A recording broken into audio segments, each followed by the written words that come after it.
killer.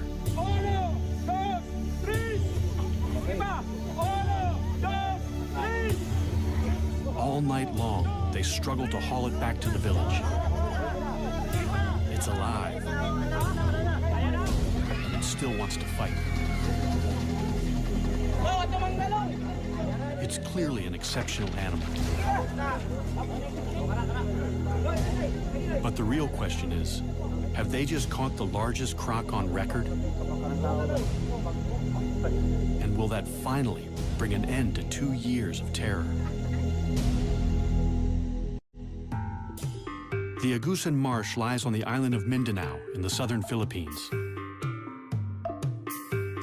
It's an almost pristine wetland the size of the city of Chicago. At the southern end lies Lake Mihaba. The enormous network of lakes, rivers, and marshland is an ideal habitat for crocodiles. People live here for the same reason as the crocs. The fishing is good. Some build their houses floating right on the water.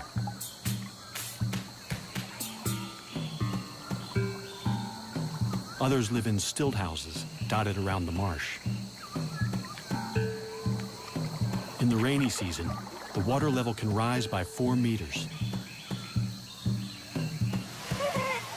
It seems idyllic, but something strange has happened. For 2 years, this water has brought misery and terror. A massive crocodile stalked the villagers.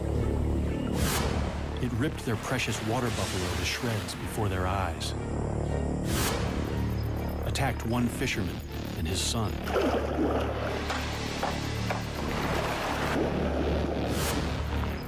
And snatched another man from his boat to eat him alive.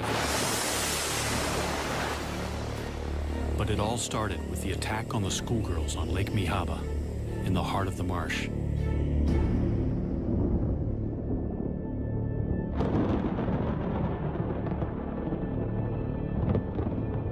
It's 6 o'clock, already nightfall. 11-year-old Marina Ruiz and her friend Echel Rodrigo are heading home from school. Fisherman Roy Dagas follows right behind.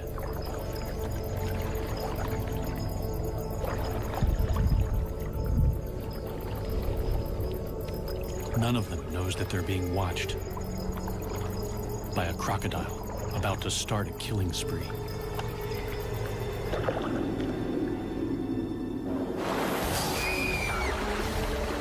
Sitting up front, Rowena never sees it coming. Roy saves Echel from what looks like a monstrous crocodile. But Rowena is decapitated.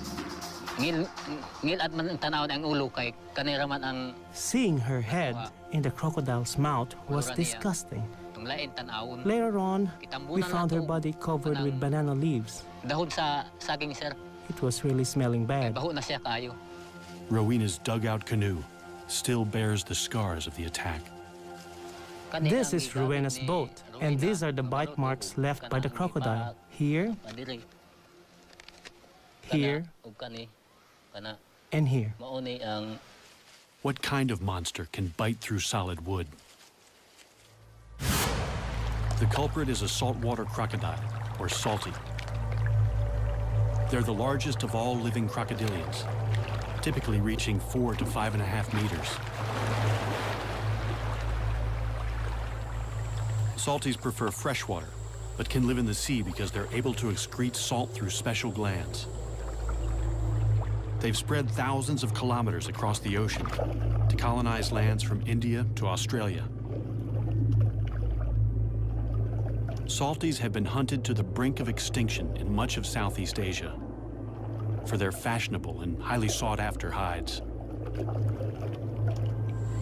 They also have the strongest bite of any animal.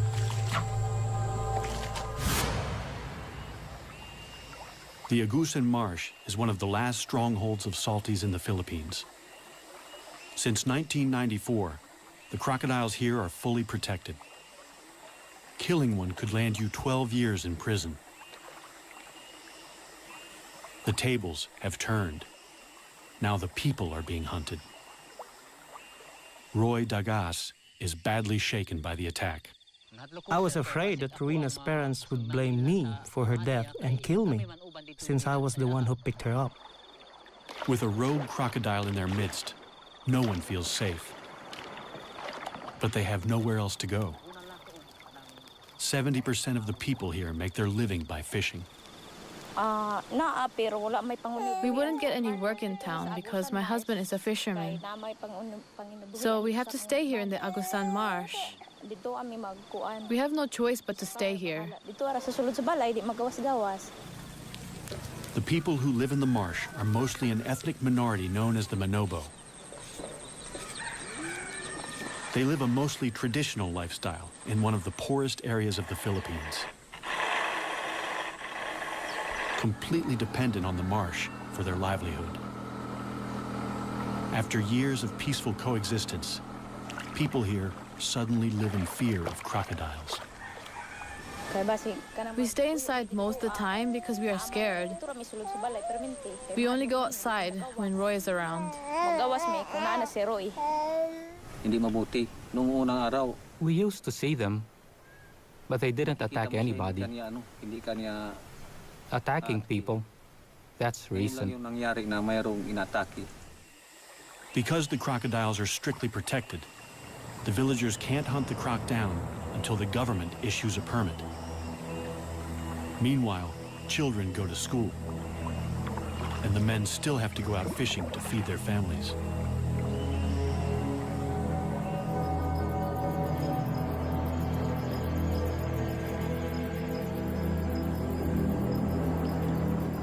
Roy's brother, Rinaldo Dagas, is fishing with his son at their favorite spot in the marsh, right in the beast's lair.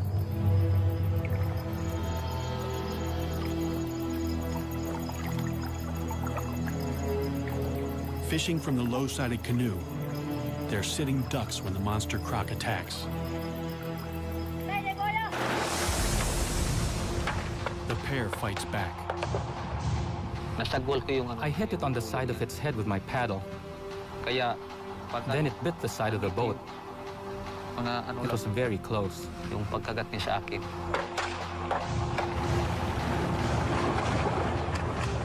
bolt to the bank for safety. Reynaldo cheats death, one of the few who live to tell the tale.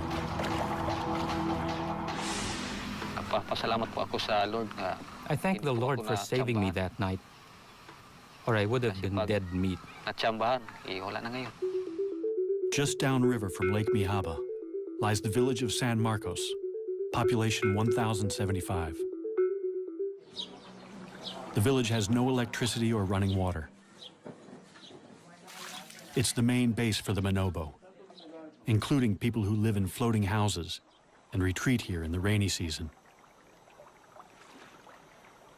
Rudy Ayala is the chieftain of this area. Ang pinakadako nga hulga sa buaya. The biggest threat to crocodiles here is the growing number of people moving into the crocodiles' territory, competing with them for food and space. Competition for fish in the lake could be causing the big croc to seek out new food. In San Marcos, it's found a ready supply. The people throw their garbage, including animal carcasses, in the water. The crocodile has been spotted in the river that runs through the village. Rudy lays down the law. The advice is simple. Don't lure the crocodile into the village with easy meals. It seems to work. There are no further attacks near San Marcos. Instead, the crocodile sets off in a different direction. It's been spotted 5 kilometers south of Lake Mihaba, and it's about to kill again. Nueva Era is a remote village set back from the marsh. The small stream that flows through it is the sole source of water for 1,300 residents. A A 15-meter wooden bridge is the only safe crossing, especially now that the croc is in their creek. It's a long way from home, having swum through a network of rivers and creeks to reach the village from Lake Mihaba.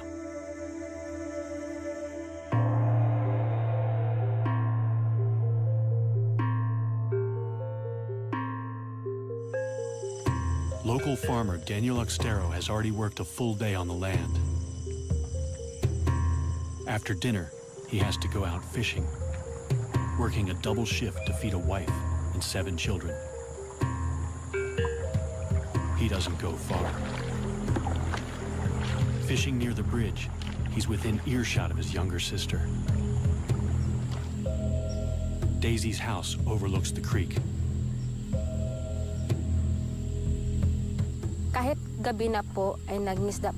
Even though it was dangerous to be on the creek at night, Daniel had to go fishing so he could buy rice the next day and feed his family. Without knowing it, Daisy hears her brother's final moments. The night that Daniel disappeared, at about 9 p.m., it was dead quiet in the village. I felt like I was the only one awake. Then the dog started to bark angrily. Mga tahol ng aso, parang galit na galit ang mga aso. And then I heard splashes in the water, very loud splashes. Malapit sa ilog namin na napakalakas na palo.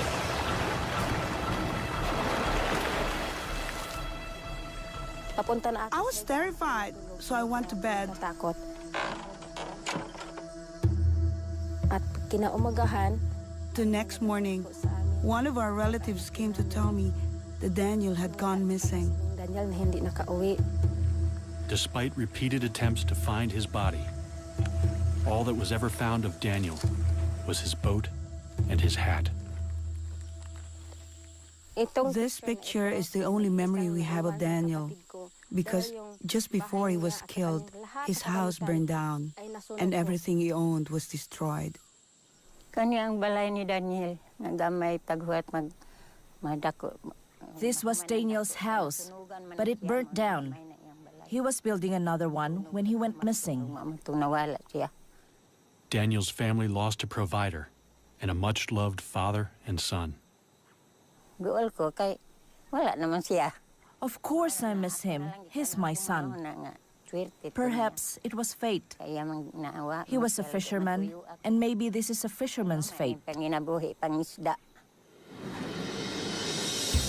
The fate of Daniel's killer is also sealed. The government in Manila has finally issued a permit to hunt down the rogue crocodile, as long as it's taken alive. There's only one man for the job. Croc legend Ronnie Sumiller has been hunting nuisance crocodiles for 20 years. This will be his most dangerous mission yet. Members of Daniel's family are eager to show Ronnie to where the attack happened.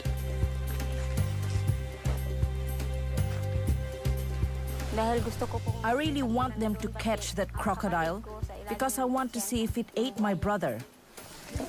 I am scared of the big crocodile. Para sa mga buhaya, We're especially afraid for the children. There are lots of children here. The children don't swim here anymore, but they're in great danger anytime they come close to the creek. The water's edge is a favorite hunting ground for crocodiles. They're ambush predators. It's a strategy honed over millions of years. By lowering their heart rate to 2 beats per minute, they can stay submerged for an hour without breathing, waiting for prey to stray into the strike zone. The attack is sudden and fast. Death can be slow. Crocodile teeth are not for chewing. They're for holding the prey, while the croc uses brute strength to rip it to pieces. They spin to tear off chunks from large prey. the infamous death roll. Smaller prey is shaken to pieces. Ronnie's plan is to use the croc's own preferred hunting strategy to capture it.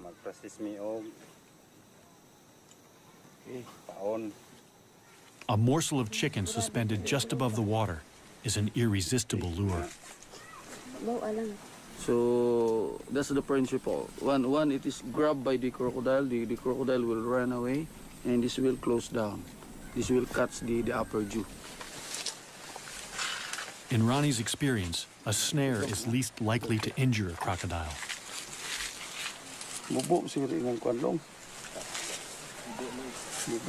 So, this is a hard job because you have to make sure that we have to capture it alive. Ronnie posts a sentry in a nearby treehouse. Now, it's a waiting game.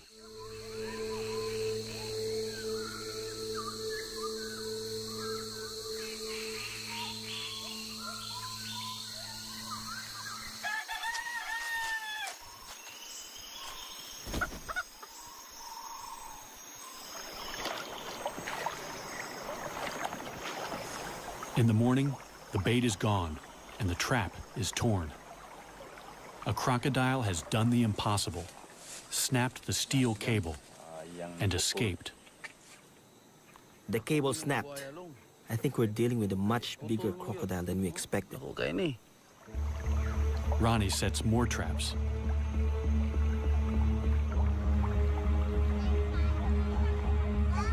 For the villagers, it's a terrifying wait. They find trap after trap in shreds. The croc must be huge. 3 weeks later, a trap finally holds.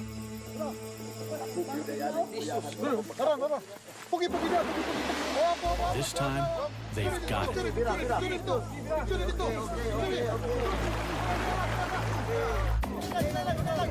Several dozen men strain in a tug-of-war with a powerful crocodile on the end of their line. The beast is so heavy and so powerful that it takes several hours to haul it in. It's clearly no ordinary crocodile. But it's only when they finally land it that they realize exactly what they're up against. It's immense.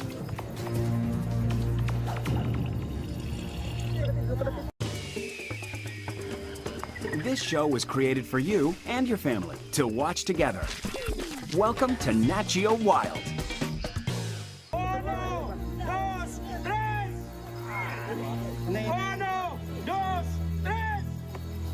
60 people work all night to drag the beast 1.5 kilometers back to the village.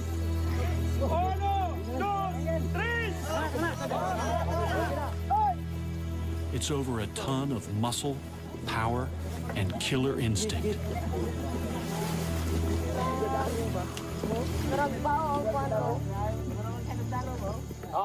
As word spreads that they've caught the killer, more and more jubilant onlookers flock to the creek. Everyone wants to get close to the enormous animal now that he's tied down.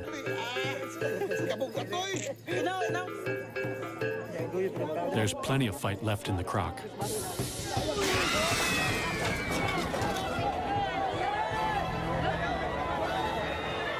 For a moment, everyone's heart stands still. The ropes only just hold. But the hard part is yet to come. They have to transport the enormous reptile 11 kilometers to a purpose-built tourist park at Consuelo, near the main road.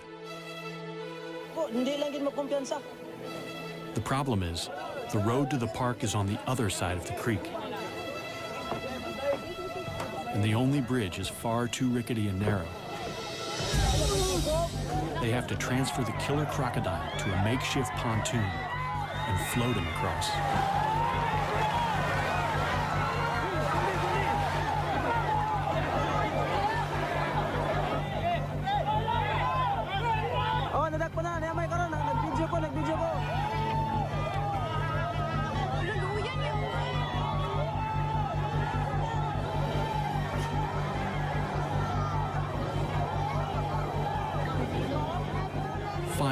after they struggle for 24 hours. Victory.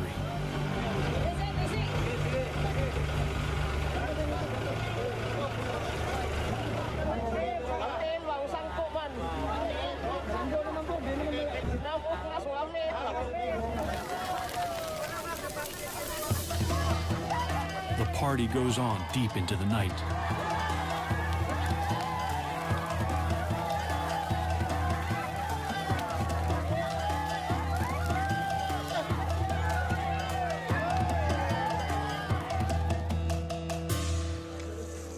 Morning finds the monster the star attraction at the Echo Park. Its pond was initially going to be a swimming pool for children. It's clearly a male. He weighs more than 1,040 kilos. Female salties rarely exceed 160 kilos and grow no more than 4 meters. This guy looks to be over 6. They call him Lolong. Lolong could get them into the Guinness Book of Records. They finally get a good look at him, but the villagers have second thoughts about whether this is the killer croc. That's not the right one, is it? No, it's too small. In the cold light of day, they say that no matter how big he is, he's just too small to be the killer.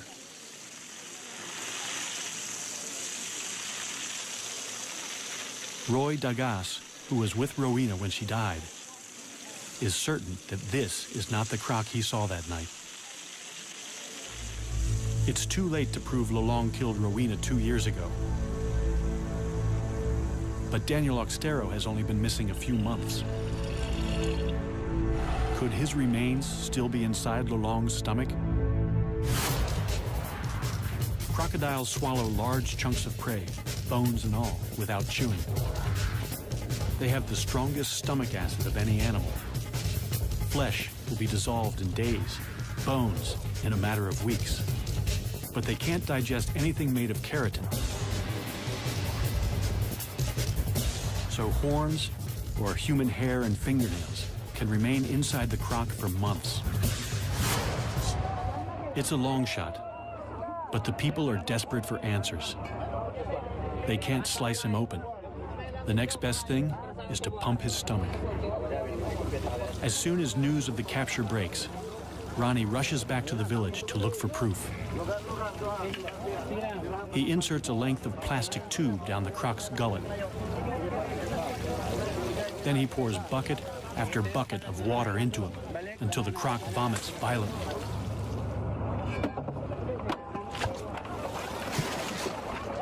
Ronnie doesn't find any human remains.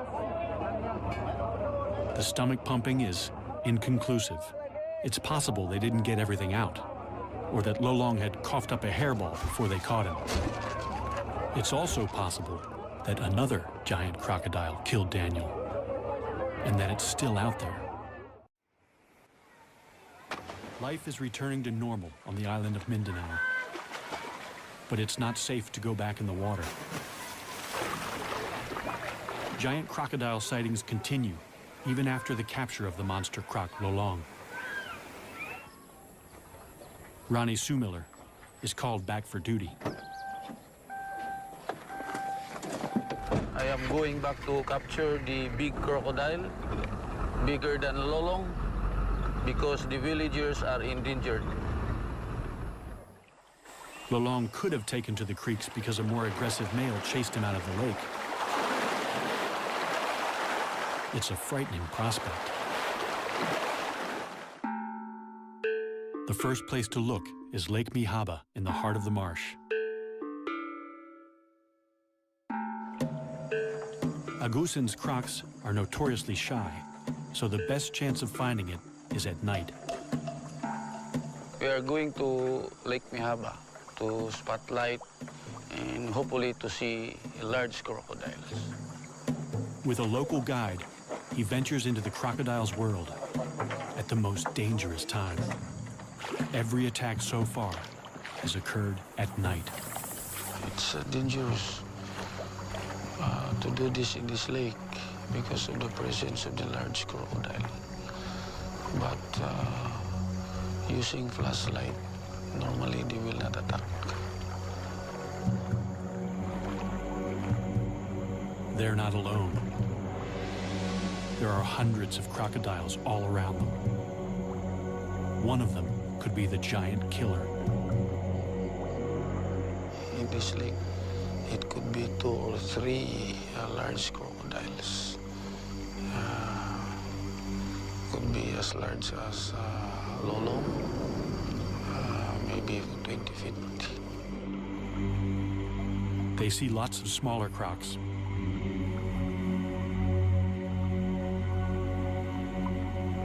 Ronnie spots a likely suspect.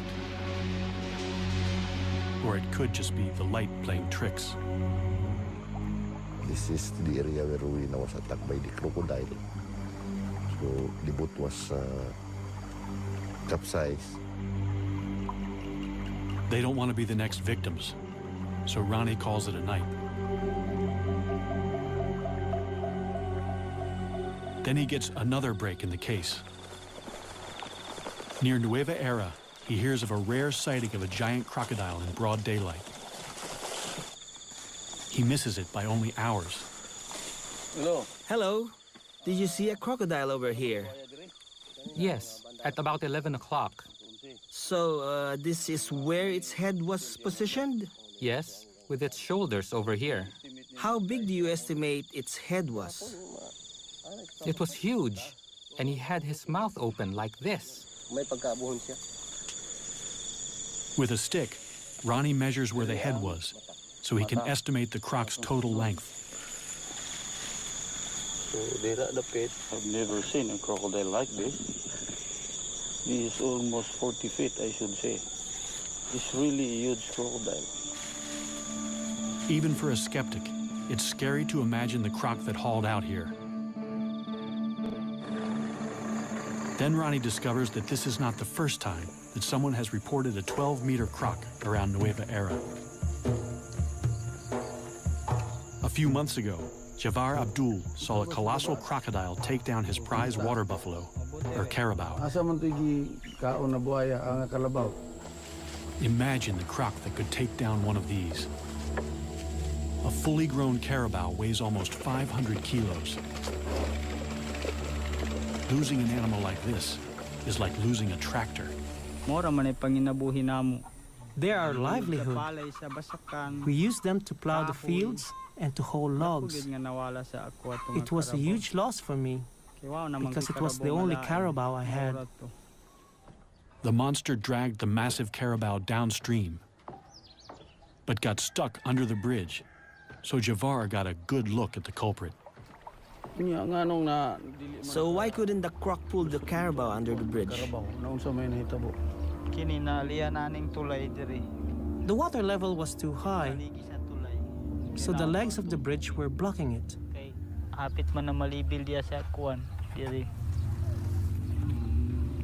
And how many crocodiles were there?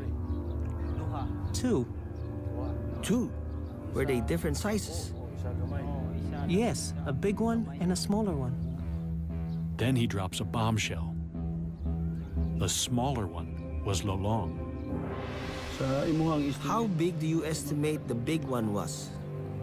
I estimate more or less from that point over there to the far side of the bridge. Okay, let's measure that.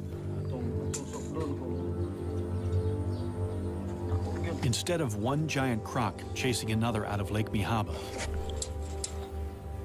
it seems 2 giant crocs were feeding together. And the second one was even bigger than Lolong.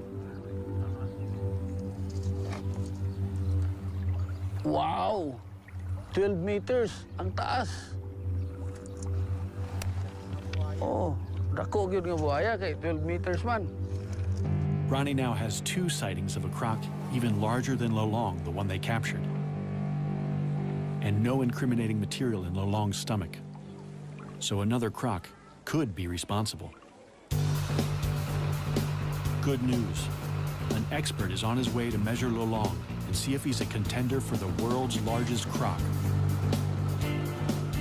Dr. Adam Britton is the go-to guy for crocodiles for the Guinness Book of World Records. He certified the current record holder only a few months ago. At 5.5 meters, Australia's Cassius clay is the world's largest captive crocodile. Lolong could be bigger. Nothing can prepare Adam for what he's about to see. Here we go, Adam. Let's So see this Lolong. is Lolong. Yep. Oh my God. Oh, he's absolutely huge.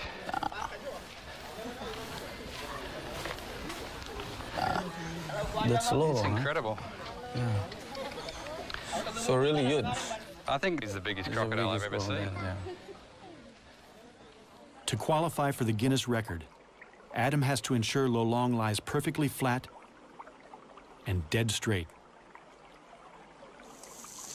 So how do you measure a giant man-eater? It would be good to do it actually down the crocodile's back. Very carefully. I'm actually going to inject him with 2 different drugs. One is a muscle relaxant, and the other one is Valium. So he'll actually, hopefully, be quite happy while we're measuring him. While he's under, Lolong is in danger of overheating, so he must be constantly hosed down. Adam has never sedated a crocodile this big before, and he's not sure how long it will take. But it's a large crocodile, and it's going to take a long time. Relative to how long it normally takes, it's going to take a long time for this drug to actually take effect. First, he has to get the needle into the monster croc. Adam gets dangerously close to the largest salty he's ever seen. So yeah, Ronnie, if you can keep a close eye on him. Yep. You see, he's got his left legs backwards, so he's still quite relaxed. But look for any signs like he starts to lift himself up or starts to move his This is now head. in a relaxed position. That's he's in a relaxed position right now. Yes, I can get out of the way quite easily, and I'm going to go that way if anything happens. Adam has nerves of steel, but Lolong reminds him who's the boss. He felt that.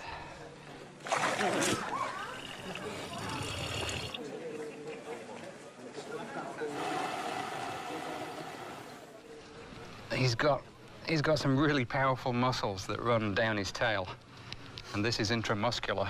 So I'm just gonna go between the scales here. You see, this skin is so soft, it'll just go straight in. If I were to try and get it through there, it's actually quite tough. Okay.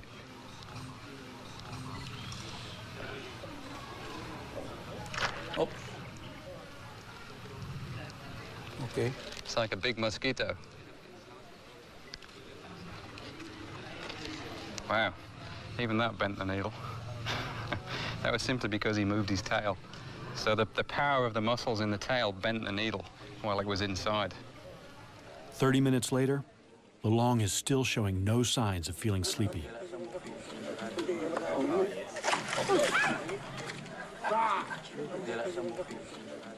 It's actually good. Every time he swings like this, then his blood is pumping.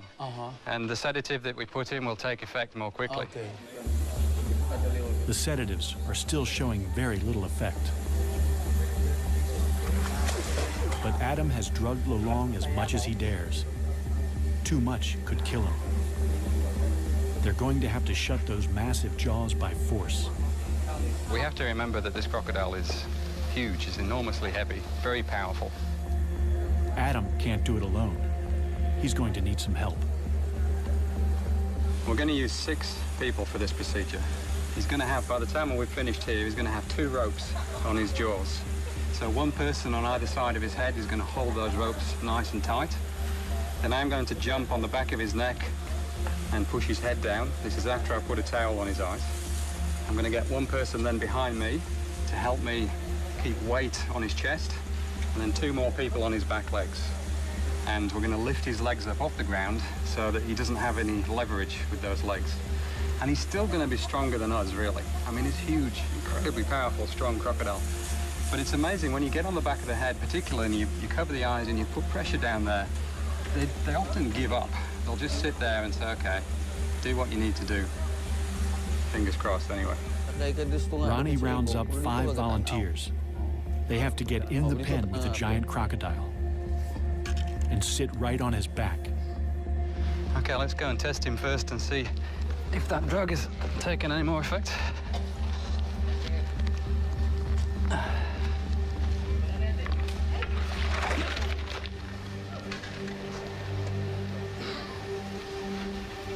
Yeah, just poke him, just touch him gently there. You see the way he tried to flick his head then?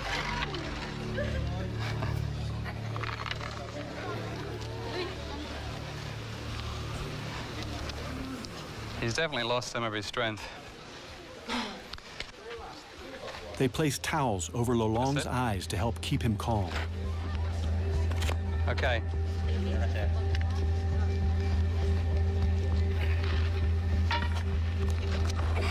Holy mackerel. Okay, quick, grab his legs. Now we need someone.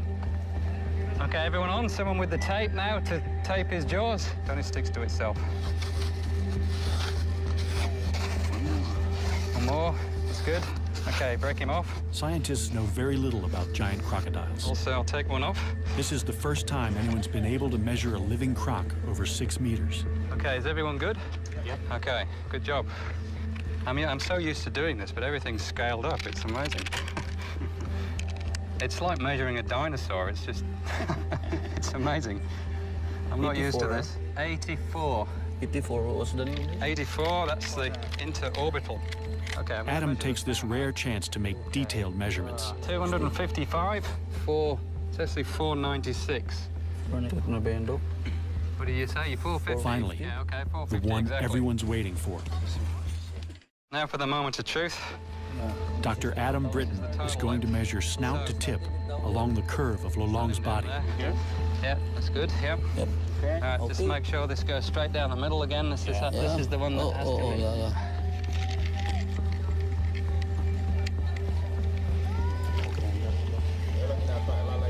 Can I get someone to hold this? 6170. 6170. Which is the largest saltwater crocodile in the world. 6170. In fact, that's the largest crocodile in the world, full stop. 6170. Lolong is 6.17 meters long, the largest known living crocodile, by more than a half a meter. Time for a photo opportunity as Adam declares a new Guinness World Record. The official size of Lolong is 6.17 meters.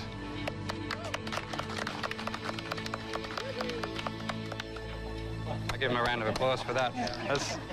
That's very impressive. How did Lolong get so big?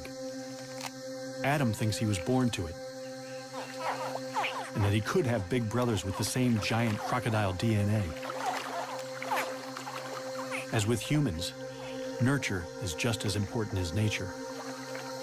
Crocs grow most when they're young, but any stress inhibits growth. Only 1 or 2 siblings in a clutch reach their full potential. In his formative years, Lolong must have had plenty of food and few competitors. There were also far fewer people in the marsh to stress him out with their outboards and dynamite. Adam has what he's come for, but getting off again is almost as hard. Everyone from the back. We'll go backwards, all the way backwards, straight off. You last? Yes. And then I will come off and I will take the towel off. So what you need to do now is cut this tape, sorry. Everyone ready to go back? Go. Backwards. Keep going. Keep going. You too. Yeah. Okay, now you can... While Lolong is still a bit groggy, Adam can't resist the temptation to get his first really close look at the business end of a 6-meter croc. This is probably the most powerful set of jaws in the world, with teeth that'll make a meal of anything unfortunate enough to get too close. One thing that's interesting with these big crocs is the size and the shape of the head varies a lot. Lolong's is quite wide, so it's actually very interesting. He's got all these incredible gnarly ridges all the way down the front of his snout. But you look at his head and it's so flat and wide.